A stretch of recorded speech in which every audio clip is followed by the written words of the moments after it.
영문학에 있어 버지니아 울프는 뛰어난 여성 작가로 인정받고 있습니다. 이는 그녀가 수세기 동안 남성들의 점유물이었다고 해도 과언이 아닌 문학의 영역에서 여성의 글쓰기에 대한 토대를 마련했다고 여겨지기 때문입니다. 그녀가 남긴 많은 글들 중에 여성 문학에 관한 그녀의 생각을 보여주는 두 에세이, 자기만의 방과 여성의 전문직을 살펴보도록 하겠습니다. 자기만의 방은 여성과 소설을 주제로 캠브리지 여학생들에게 한 연설문을 기반으로 쓰여진 글입니다.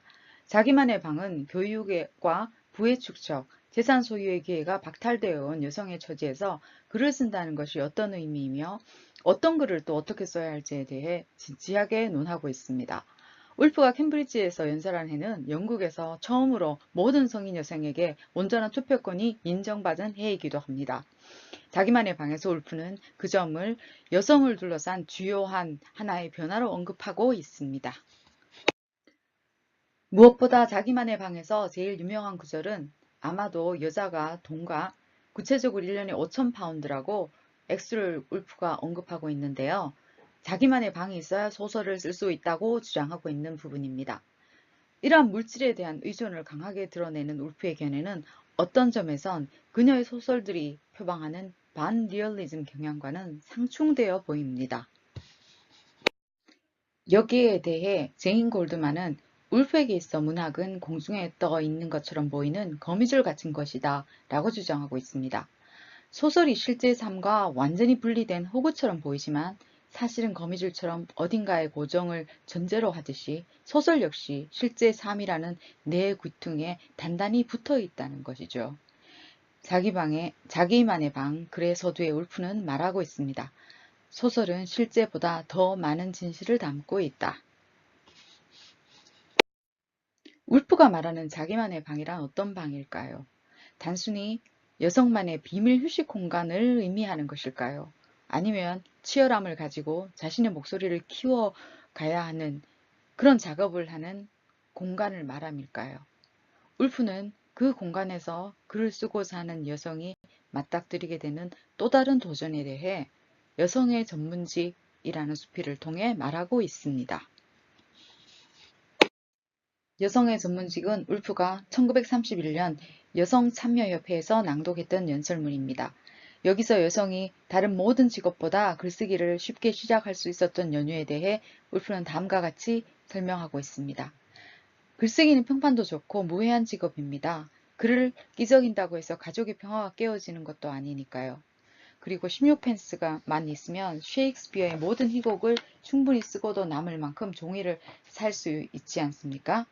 그러나 막상 글을 쓰기 위해 앉았을 때 울프는 또 다른 심각한 장애물이 있음을 말합니다.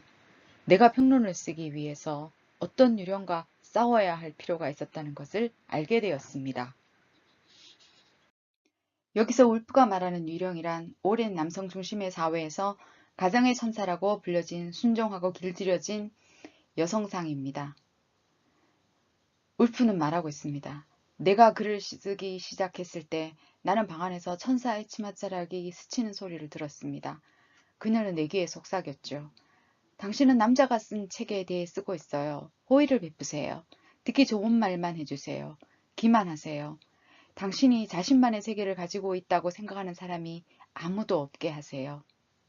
울프는 이 가정의 천사 유령을 죽이지 않고서는 글을 쓸 수 없었다고 말합니다.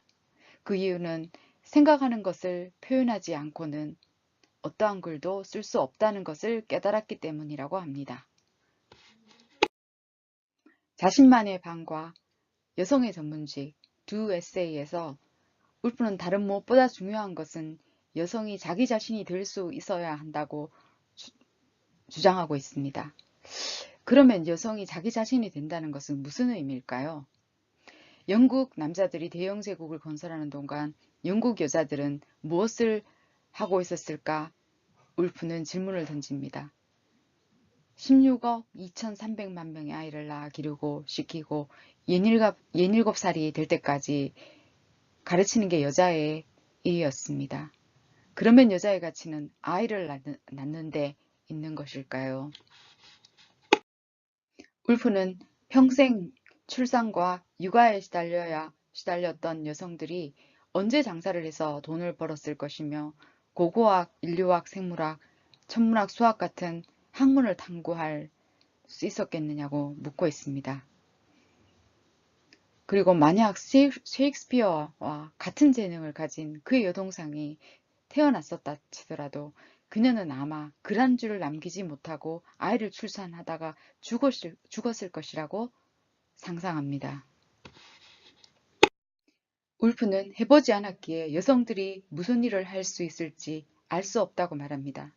그리고 설사 여성들이 의사나 변호사나 공무원 같은 전문직을 가질 수 있게 되더라도 여전히 방해하는 장애물과 유령들은 존재할 것이라고 예견합니다.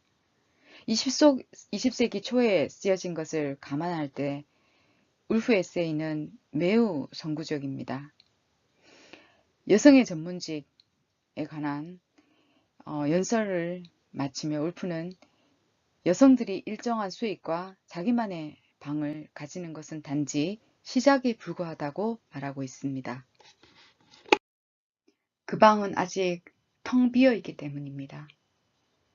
어떻게 가구를 갖추고 방을 꾸미고 나누어 써야 할지, 그러면 어떤 조건으로 방을 나누어 써야 할지에 대한 질문을 울프는 남겨놓고 있습니다.